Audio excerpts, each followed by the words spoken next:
పెట్టేది. సరే దాన్ని నేను తిప్పి కూడా కొట్టేది. అంటే అంత కూరుకపోయి అంత పాతాళంలో అయ్యకు కాకుండా అవని కాకుండా ఇవని కాకుండా ఉన్న తెలంగాణ చాలా భయంకరం, దిక్కుదోసని స్థితి. ఐదుగురం కలిసి తెలంగాణ గురించి మాట్లాడదాం కూర్చుందామంటే ఏం దుకాణం పెట్టిన తీవా అనుకుంటా ఓడు. ఇక తెలంగాణకు ఒక పత్రిక లేదు, ఒక టీవీ లేదు. ఇక వాళ్ళు రాసిందే రాత, గీసిందే గీత, అదే వార్త. అంత అయోమయ స్థితి. అప్పుడున్న ముఖ్యమంత్రి ఆయన అప్పుడే గెలిచిండు, 29 మంది ఎంపీలు, ఆయన ఎన్డీఏ కన్వీనర్. 20 ఏళ్ళు నేనే అధికారం ఉంటాను ప్రకటిస్తున్నాడు. ఆ టైంలో నేను మొదలు పెట్టాలి ఉద్యమం. ఇవాడు రాడు, ఇవాడు మాట్లాడాడు, ఇక్కడ ఇవాడు దిక్కులేడు.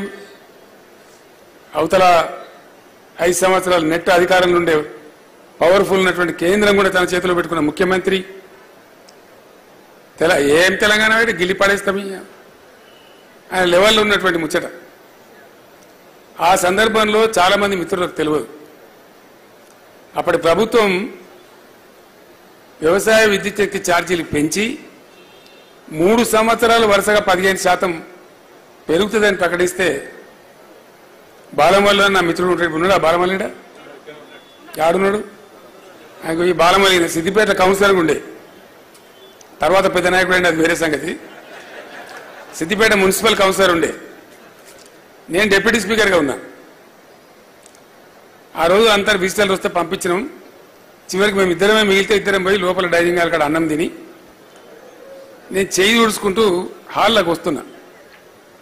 అప్పుడు ఇన్ని టీవీలు లేవు, ఒకే ఒక టీవీ ఉండే, తేజ టీవీ ఛానల్ ఉండే. అప్పుడు వాడు రోజుకు 4 మాటల వార్తలు చదివేది అంతే. నేను వచ్చేటప్పుడు వాడు ఏం చదువుతున్నాడంటే మధ్యాహ్నం వార్తలు చదువుతున్నాడు. దానిలో ఆ వార్తలు నేను ఏం చూసినంటే, ఇట్లా విద్యుత్ శక్తి ఛార్జీలు ఈ విధంగా పెంచినారు వ్యవసాయానికి. ఇక ఆకాశం అంత ఎత్తి విరిగిపోయింది. పెంచిన తర్వాత ఇక ముఖ్యమంత్రి గారు విజయవాడ వెళ్ళిపోయానని వచ్చింది.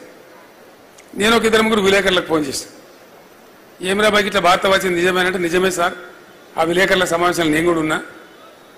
ఇక నేను ఎవరిని కన్సల్ట్ చేయలే, అది భగవంతుని ఆజ్ఞనో మరి ఏందో తెలియదా గడియేందో. ఎవరిని అంటే ఏమన్నా నాకు ఇంపల్స్ కోపం వచ్చింది. ఏమైతే అయితే ఇక సచ్చిందో అన్నాడు, బతికిందో అన్నాడు, జో హోతా దేఖలేంగి అని చెప్పి బాలమల్లు నేను వచ్చిన టేబుల్ మీద కూర్చొని బాలమల్లు లెటర్ ప్యాడ్ తీసుకొని చెప్పిన. బాలమల్లు తీసుకున్నాడు. నేను డిక్టేషన్ చేసిన ఉత్తరం రాసినాం ముఖ్యమంత్రికి, సంతకం పెట్టినాం. టైప్ కూడా చేయలే, మ్యాన్స్క్రిప్టే చేతితో రాసిన ఉత్తరాన్ని ఒక 50 కాపీలు చేసి పేపర్లకు పంపించేసి చెప్పిన. దానిలో నేను స్పష్టంగా ఒక మాట చెప్పిన, ఈ విద్యుత్ శక్తి ఛార్జీల పెంపుదల గురించి గతంలో క్యాబినెట్లోనే నేను గొడవపడ్డా, అప్పుడేదో కొంత రాజీ పడ్డాం. కానీ ఇప్పుడు ఇలా పెంచిన విద్యుత్ శక్తి ఛార్జీలతో జరిగేది ఏంటంటే, ఇక తెలంగాణ రైతు వ్యవసాయం చేయలేడు.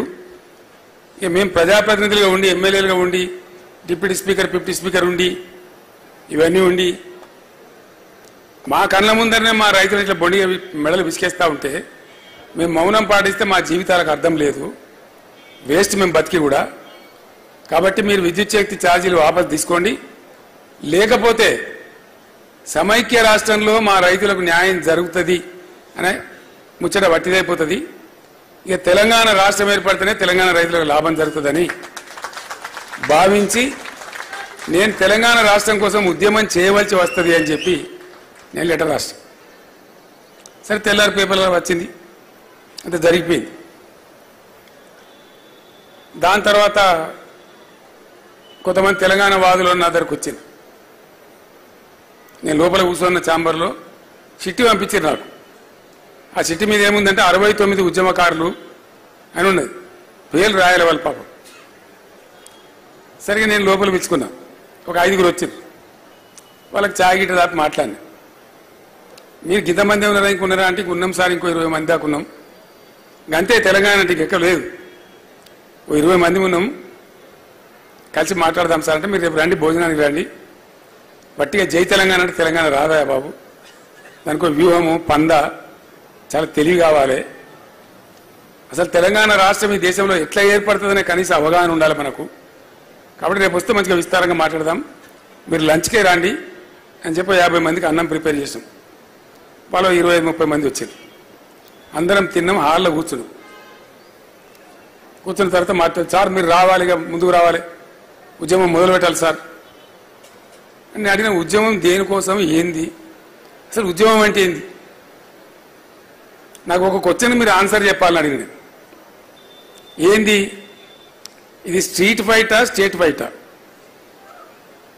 రాష్ట్రం కోసం పోరాటమా లేకపోతే వీధిలో పోరాటమా, ఇది తెలుసాలి మీరు.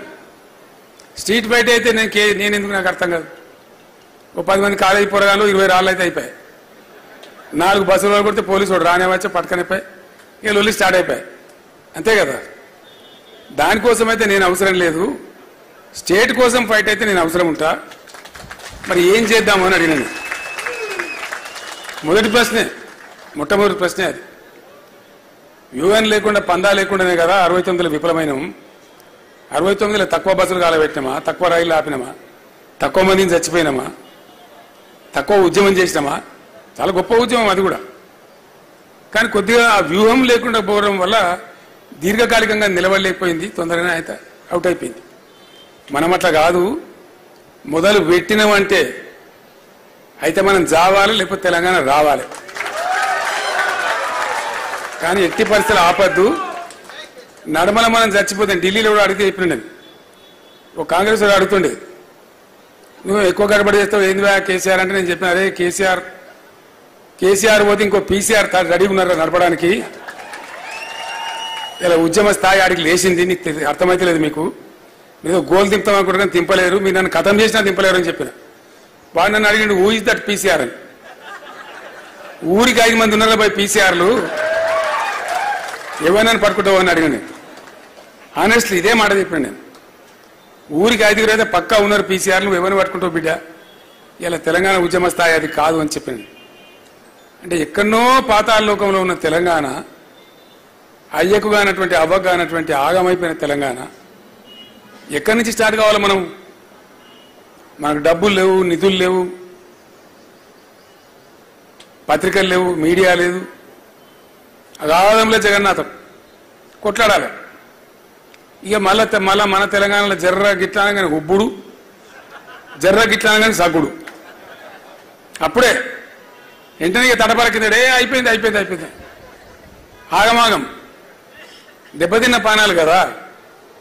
కాబట్టి అప్పటి నుంచి నిజాం కాలం నుంచి, జమీందారుల కాలం నుంచి కూడా అనేక బాధలు అనుభవించిన సమాజం కాబట్టి అపనమ్మకం ఎక్కువ, అవిశ్వాసం ఎక్కువ. ఉద్యమం స్టార్ట్ చేసే ముందు మీకు చాలా మందికి తెలియదు, ఉద్యమం 2001లో స్టార్ట్ అయిందని మీరు అనుకుంటారు. యాక్చువల్లీ ఉద్యమం స్టార్ట్ అయింది 99లోనే. 99 చివరి నుంచి 2000 సంవత్సరం అంతా కూడా బ్రెయిన్ స్టార్మింగ్, విపరీతమైనటువంటి బ్రెయిన్ స్టార్మింగ్, వేల గంటలు. నిమ్మ నరసింహారెడ్డి గారు ఉండే నా సహచరుడు, మా సిద్దిపేట వాసే, రాత్రి 3 అవుతుండే మాట్లాడుకుంటూ కూర్చుంటే. ఆ విధంగా వేలాది గంటలు. ఏంది లైన్, ఏంది కథ, ఏంది ఎట్లా పోవాలి, ఏ స్టేజ్కి ఎక్కడ చేరుతాం, అట్లా చేరానంటే ఏం చేయాలి, మన ఎత్తుగడలు ఏముండాలి, ప్రభుత్వాలు ఏం చేస్తాయి అని చాలా మదనపడి పాటలు రాస్తున్నాం. పాటల క్యాసెట్ తయారైంది 2000 సంవత్సరంలోనే, జెండా తయారైంది కూడా 2000 సంవత్సరంలోనే.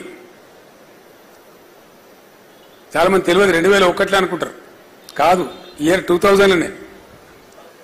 బాలకృష్ణనే పాడిండు పాటలు, మొదటి పాటలు కొన్ని పట్టుకొచ్చి వాంతో పాడించాడు, తను పాడిండు. అద్భుతమైన పాటలు కదా.